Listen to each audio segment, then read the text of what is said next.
Well, I got into my first 911 in 1986, and I started fixing it up. I found out that for under $5,000 back then, I made my car almost 500 horsepower.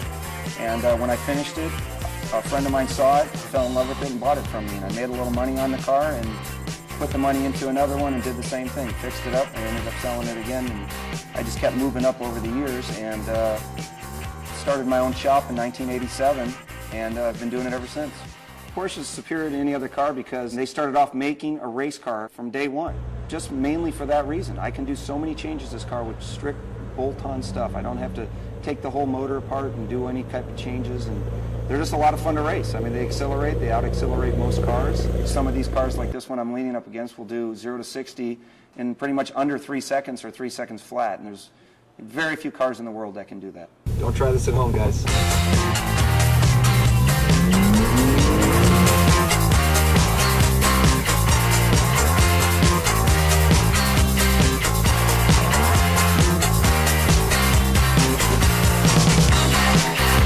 Up into the 700 horsepower range, and there's very, very few street cars that can run 700 horsepower and be reliable.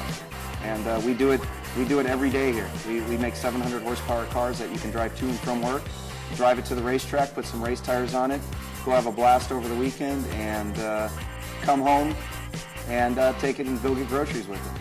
I love to go out there and race the Japanese cars because they're usually a lot heavier, a lot less horsepower, so we have a huge advantage over them.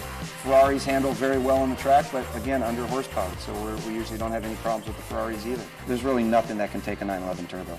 We actually put in boost pressure sensors that modify boost pressure, and what that does is you can see this line right here, it actually sprays methanol and water into the motor. The stock air box here is just this section is the only place where it breathes air from.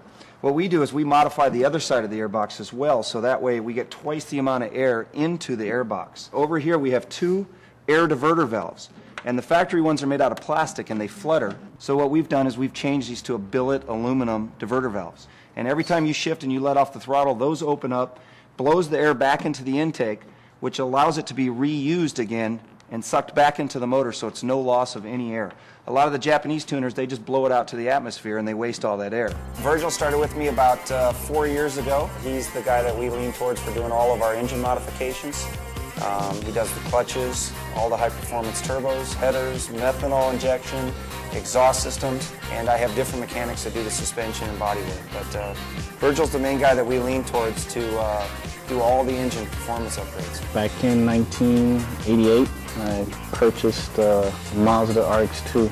I got hardcore into it and been into cars ever since. Okay, what I have here are a pair of turbos off the 993 that are factory stocked. These little babies right here makes this car fun.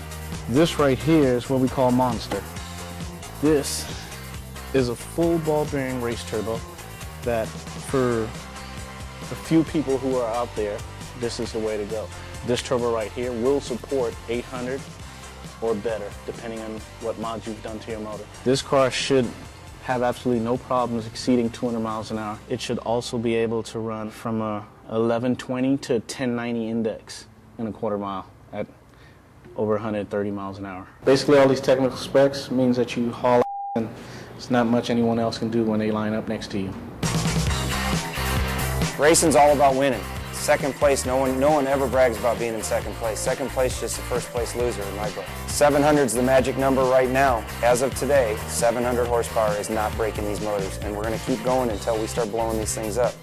And it's no fun blowing up a $50,000 engine, but we will grenade some of these motors to do it. I just believe that if you take it apart, you can put it back together. If you have any kind of passion for the sport of going fast, this is what you should be doing right here, right now.